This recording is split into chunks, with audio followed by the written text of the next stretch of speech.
Signing day is one of the biggest days in every young athlete's career. It's something as a kid you dream about. Getting up on that podium, putting on that hat, and announcing where you're going to play your college ball at. It makes all those early mornings, late nights, the workouts, the blood, sweat, and tears all worth it. You work your entire childhood to get to that point where schools are praying and hoping, and fans included, that you pick their school. Unfortunately, not every athlete gets to experience this feeling. But in February of 2008, Kevin Hart would. Whoa. Hold on. Now I know what you're sitting there saying. Matt, did you just say Kevin Hart? And yes, my friend, I did. Your ears are not deceiving you. I'm not talking about the Kevin Hart you immediately thought of, the comedian. This is a completely different guy. This is Kevin Hart, the football player. Let me give you a short backstory on this Kevin Hart. He was one of the top offensive linemen in the state of Nevada. Coming in at roughly 6'4" and 300 pounds, he was the perfect and ideal Division I offensive lineman. He was a star at Fernley High School. He wound up narrowing his options down to two schools, California and Oregon. He would make his decision, which we'll talk more about later in this video, but here's the problem with all this.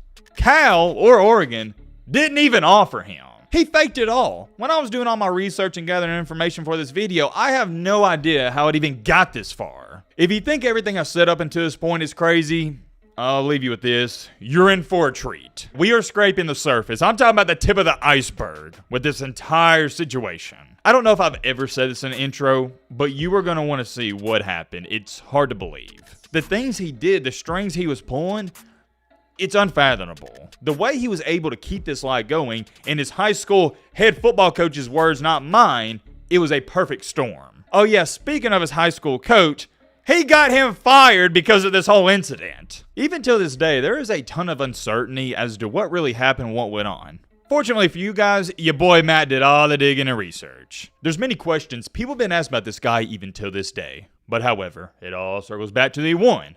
And I mean the one big question we're going to try to get to the bottom of in today's video.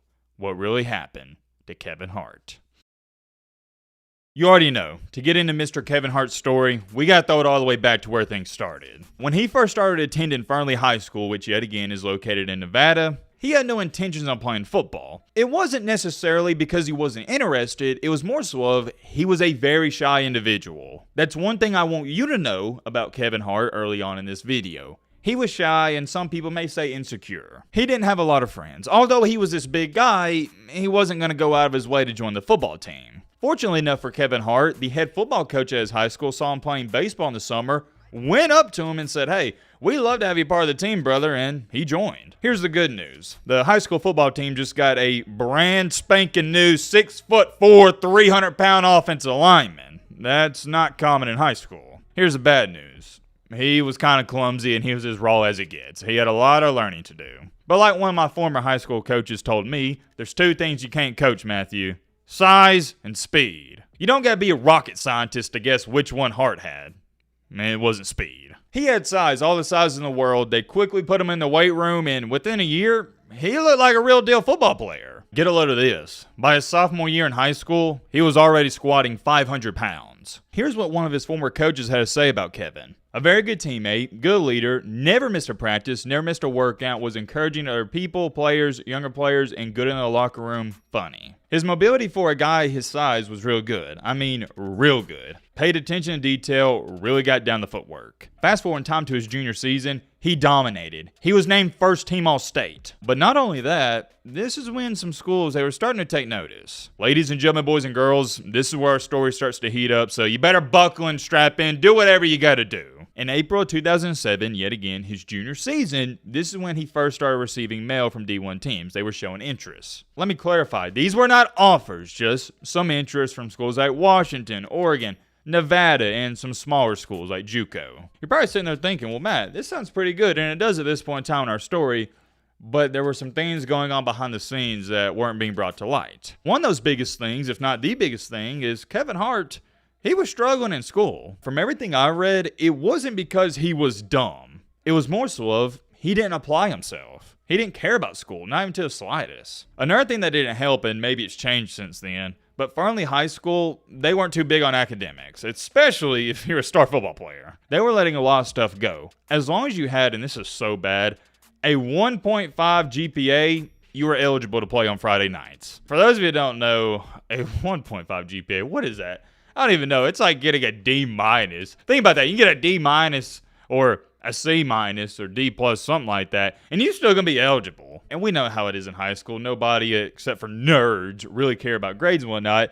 Kevin Hart, though, come to find out, only had a 1.8 GPA. I'm going to say it again, 1.8. You don't need me to sit up here and tell you that's bad. You know it. His average grade in all of his classes was a D. One of his former head coaches said, and I quote, "Well, he tried in my weightlifting class. I know that. The rest of his classes, I can't speak on." You can probably pick up what's going on here. Number one, Kevin Hart didn't care about school. Number two, the teachers, head coaches, they didn't care to hold him accountable. It also didn't help that Fernley High School had just went through not one but two interim principals and 3 athletic directors. A little foreshadowing, like we talked about in the intro, it was a perfect storm. There was so much chaos going on at the school, the least of their worries was Kevin Hart's GPA. What's really weird about all this is everywhere else in the state, you had to have a GPA average of 2.0 to play sports. But like we talked about, he had a 1.8. If you don't know where I'm trying to go at with this, I'll dumb it down even more.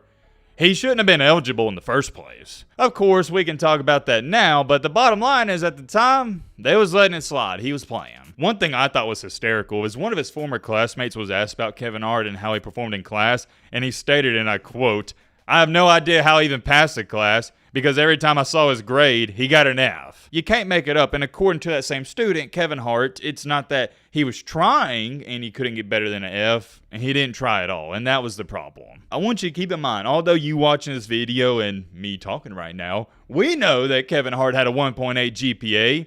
These colleges that were recruiting him, they didn't. So their thought process is this right here. Man, this guy's an all-state, 6'4", 300-pound offensive lineman.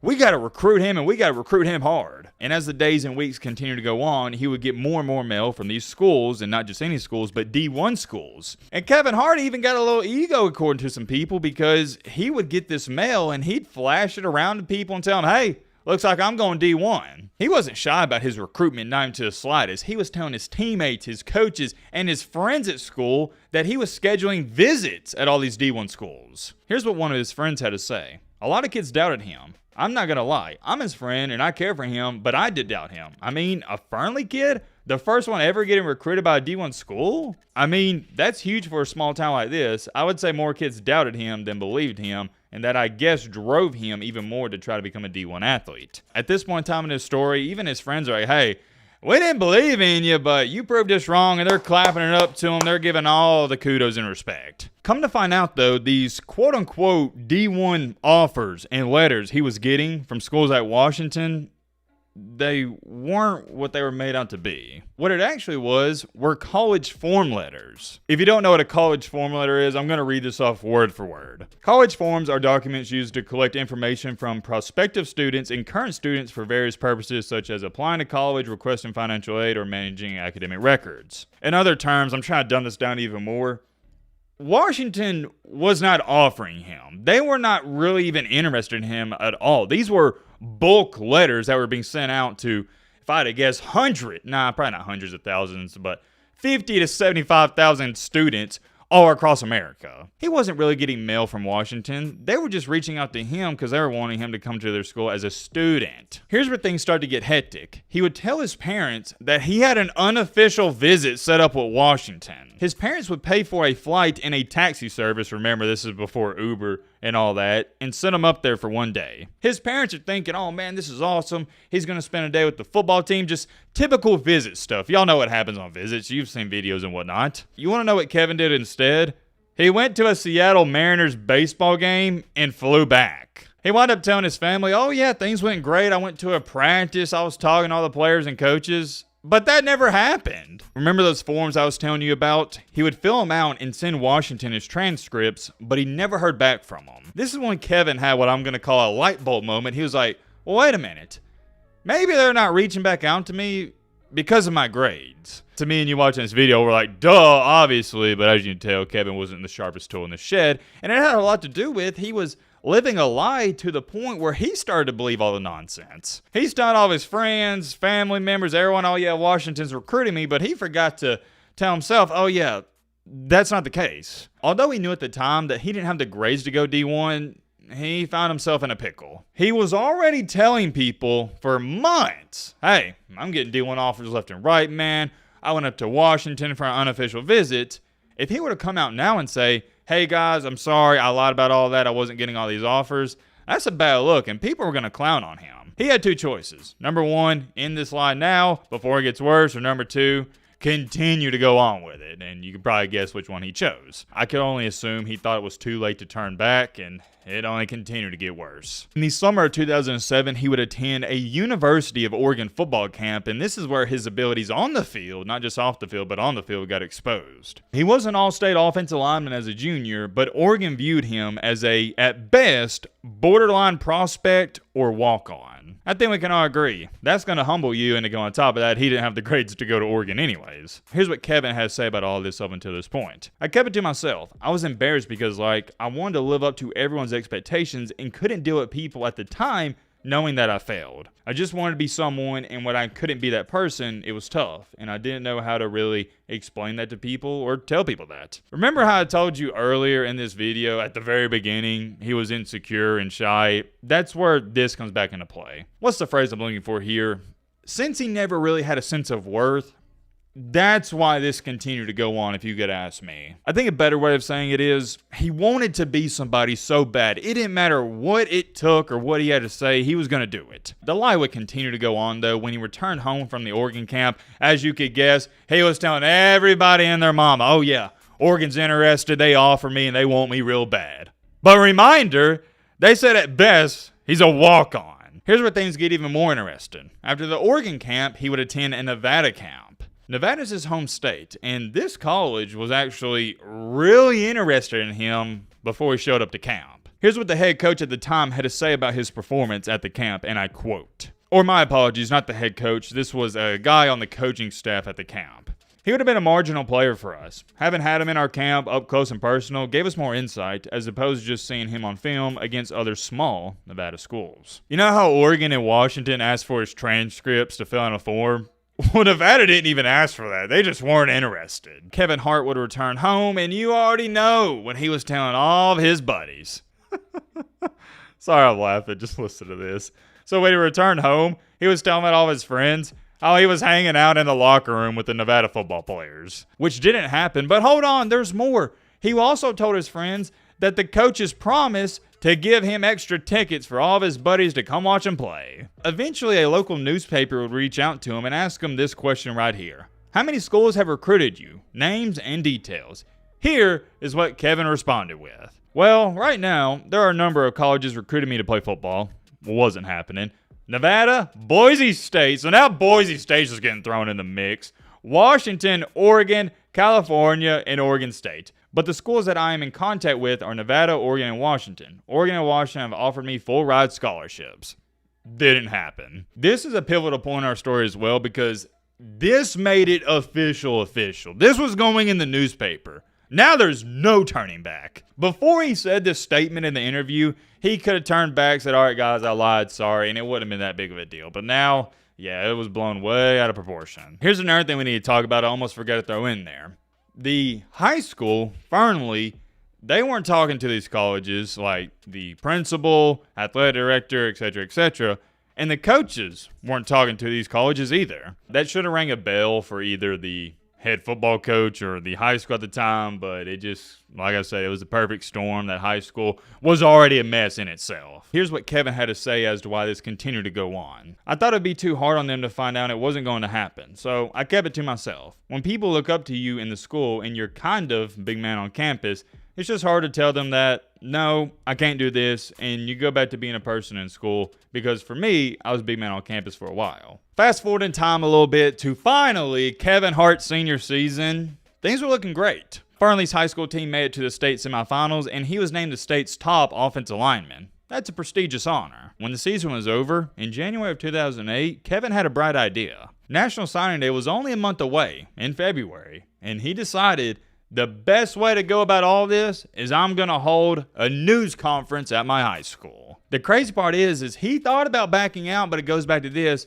He was in too deep. He couldn't turn back. As to how you narrow it down to telling everyone it was a lie or hold a news conference, I have no idea. Because you would think somebody that's lying about this, the last thing you want is attention on it. But that's just me. It also goes back to this right here. This is every young athlete's dream. Getting up in front of everybody and putting on that hat and announcing where you're going to play your college football at. He would tell one of his coaches before the signing day that he was going to commit to Cal, and he was super excited about it. So excited that he called Cal for himself. Or my bad, I said he called him. He emailed him and just told him thank you for offering him a scholarship, and he greatly appreciates it. That is when the offensive line coach at Cal at the time responded, "Chris, I think there's some misunderstanding here. We have not offered Kevin a full ride. Are you sure he's not going to Oregon? Let me know. You have me wondering." As you could assume, this head coach was confused by it, so he called Kevin Hart himself, and Kevin Hart just continued to lie and say, "Oh no, he has to say that before signing day. It's all part of procedure." Of course, the coach believed him, and let me know in the comment section what you think about this.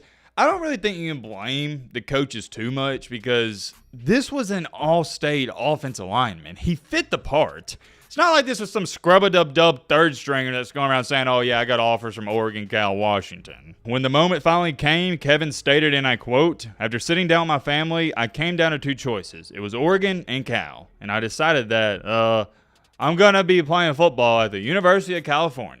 Everybody clapped, the whole hoopla, you know what happens. He put the hat on. It was an exciting moment. He would be asked some questions by the media, and here's a few of them. What was the deciding factor? Coach Tedford and I talked a lot, and the fact that the head coach did most of the recruiting of me kind of gave me a real personal experience with that coach, and we had like a really good relationship. Yet again, never even happened. When did you make your visit there? I didn't. Well, I've been up there a few times, but, you know, it really wasn't even the visit. It was the tradition there. You can tell from these answers, something was off. Something was fishy. But I guess that makes sense because when you're lying, you don't have a real and legit answer because you got to think of something. How nice is it to finally have this over with? You can finally be a senior in high school. I didn't really have a bad recruiting experience. You didn't have one at all. I digress. But like every other guy, I'm glad it's over. I'm glad it'll go back to normal. At this point in time in our story, so there's no confusion, because I know this can be a lot to take in. Let me just clarify what's going on. Kevin Hart has just signed, or quote-unquote signed, to California, but California has not offered him. All these news outlets and media outlets, they're covering this story. Finally, Cal gets wind of this, and they go, we didn't offer this guy. They do some investigating. They call his head coaches. They call the school. And all of his coaches, they go to Kevin Hart's house that night. And here is where the worst, it's so comical, I guarantee you're going to laugh, the worst of the lies start to come out. He was already busted. Like, at this point in time, you know you're going to get caught. But he was still continuing on with this BS story. He told his coaches that he had been punked. There was a middleman, a promoter, that he hired to contact these schools. In other terms, kind of like a manager. He claimed that this manager set him up and also took his money. I'm going to try my best not to laugh. I'm sorry.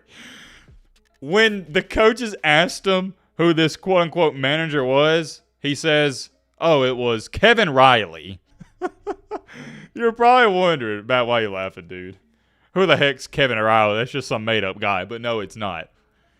Kevin Riley was the current quarterback in California. Why did he say Kevin Riley? I have no idea, but you can't make it up. Even Kevin himself stated later on, "Yeah, that was the worst of it. I have no idea why I said that." But here's where things get even crazier if they weren't crazy enough. I don't know why, but for some reason the coach was like, "Oh, okay, well, we gotta get the police involved." So they call the police to start an investigation on Kevin Riley. Come to find out, Kevin Hart couldn't even give the police a phone number or address for him, and they were like, "Oh, yeah, this story, it sounded a little weird. It sounded a little fishy, too good to be true." A few days later, he would officially release a public apology admitting to everything that went on. In other terms, I think this is the best word to describe it. It was one big hoax. And of course, he got a lot of backlash for it. Everybody's joking on him, but that's to be expected. And that was what he was scared of, so it's not like he didn't know he was going to get joked on and clowned on.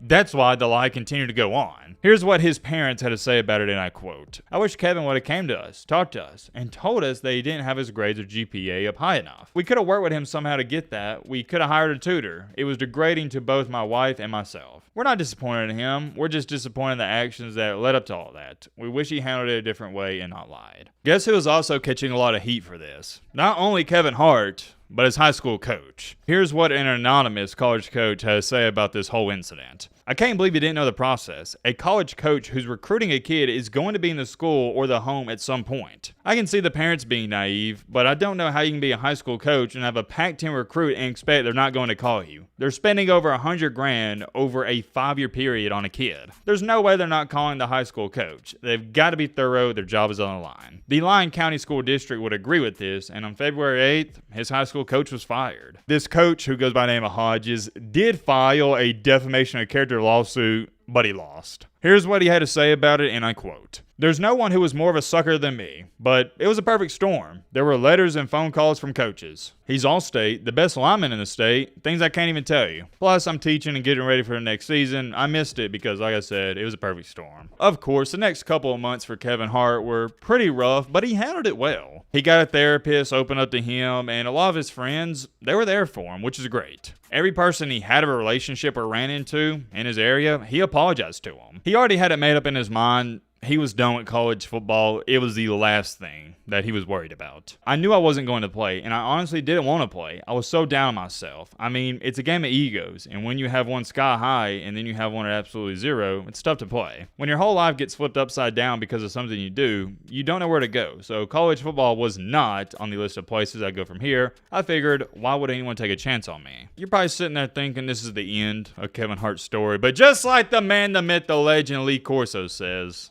not so fast, my friend. A head coach at Feather River College in Quincy, California would reach out to Kevin. This was a JUCO school, but still, better than nothing. What I thought was interesting is this head coach at this JUCO school was calling Farnley High School for a while trying to get a hold of Kevin Hart, and they weren't answering any of the calls. Eventually, he got in contact with somebody on the staff, and he was asking about him, and they straight up told him, look, not a bad kid. He just got caught up in a huge lie and he couldn't stop it. Before we go any farther, and we'll talk more about this later, I agree 10,000%. Do I get the feeling and vibes that Kevin Hart is some mastermind, like evil person? No, not even to the slightest. Here's what Kevin had to say about everything going on at this time in his life. To me, it was over. I was like, maybe I should focus on other things instead of football because that's kind of where I lost myself. Football got me into this mess. I hadn't been doing things the right way, and maybe I was kind of afraid of playing again. And that's the reason I didn't answer the coach's calls, because I was afraid of being around new people who had heard about me. This coach would give him a pep talk, tell him, hey man, you're a kid, you messed up, your life's not over, we'd love for you to come play for us. Kevin Hart still wasn't sold on this. That wasn't until he started to receive more mail. And this was mail from people all across the country as far as the East Coast, telling him to keep his head up and he's going to be fine. This really motivated him, so he decided to fill out the Feather River football questionnaire and he sent it in. They wound up accepting him, and before you knew it, he was in training camp. His first year at that JUCO college, everything was going good. He wasn't a starter right away, but he did see some meaningful playing time. He got along great with the coaching staff. His teammates welcomed him to the team. Everything was going perfect. That was up until his coach would get a call from the guidance counselor. Come to find out, Kevin had been skipping not one, but 2 of his classes. In week 8 of the regular season, he was deemed ineligible, and this is when his coach told him, and I like these words, there's no shame in not starting, but there is shame in not making it in school. I don't mean for this to be a pun, but Kevin Hart, he took that to heart. After that incident, he was, according to his coach, a perfect student. Fast forward time into the 2009 season, he missed the entire year due to knee injury, so there's not too much to say about that. In 2010, you would think he'd make a comeback. Unfortunately, he didn't because he was deemed academically ineligible to play. But here's the good news about that. He got his academics back up, and he was helping the team as a coach. He would then return back to the field in 2011, where he was, according to his coaches, one of the best offensive linemen they've ever had. He was so good in 2011, a matter of fact, that the athletic director claimed that several D1 schools were pursuing him at first, but they backed off due to him only having 1 year of eligibility left. There were a couple D2 schools going after him, one of those including Missouri Western State. Missouri Western would eventually announce an official real deal signing day for him. What a full circle moment, and with everything he went through, I know he reaped what he sowed, but everything that he had to go through, everyone clowning on him, That had to feel good. Here's what Hart had to say about all of it. I'm very thankful someone took a chance on me again. I'm excited. I'm going there to get an education and to work hard on the field. I'm 22 years old now and in a different spot in my life. I'm more mature. Continuing along, I didn't realize it was exactly 4 years later, referring to the incident in 2008. It'd be a good day for me. It'd be an emotional day. A lot of people say, oh, but he didn't go to Division I, but there's still a lot to accomplish at Division II, and I'm ready to get to work. He did go to Missouri Western to finish out his career, and that is the end-all be-all. Didn't make it to the NFL, none of that, and after football, he just lived and currently lives a regular life. I'm extremely curious. Let me know in the comment section, what do you think about all of this? I'm glad it ended the way it did, because he easily, after the whole incident in 2008, could have said, well, my career's over. I should never pursue football. None of that again, but he stuck with it. I know people are going to joke on him in this video, but despite him lying about a couple offers, if he would have had the grades, he probably would have been a legit D1 football player. Or not probably. What am I talking about? No. He would have been a D1 football player. No ifs, ands, or buts about it. The thing that started all this, and I hope my younger athletes pay attention and learn from this, his grades. Shout out to Kevin Hart, though, for sticking with it. And I got to clap it up to him. Not an easy thing to do. People can laugh at him all they want, but at the end of the day, he played college football. Most people walking this earth can't say that. This video took a ton of time and research, so if you like videos like this, consider subscribing to the channel. I'm curious. Let me know your thoughts. All this down below. But